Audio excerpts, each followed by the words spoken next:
साली आजा गाँव में हमारे, मैं तेरे रंग गुलाल लगा दूं रे साली। आजा गाँव में हमारे, मैं तेरे रंग गुलाल लगा दूं।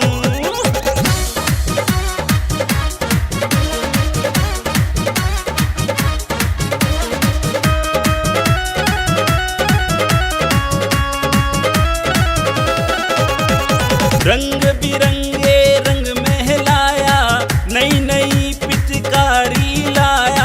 रंग बिरंगे रंग महलाया, नई नई पिचकारी लाया। खेलेंगे चालीस बारे, मैं तेरे रंग गुलाल लगा दूं रे साली। आजा घेरे हमारे, मैं तेरे रंग गुलाल लगा दूं।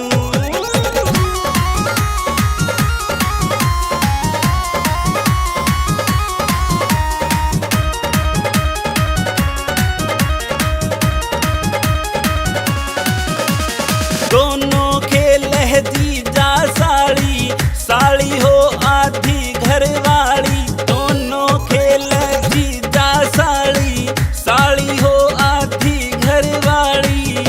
समझ ले साली बाती सारे, मैं तेरे रंग गुलाल लगा दूं रे साली। आजा गाँव में हमारे, मैं तेरे रंग गुलाल लगा दूं।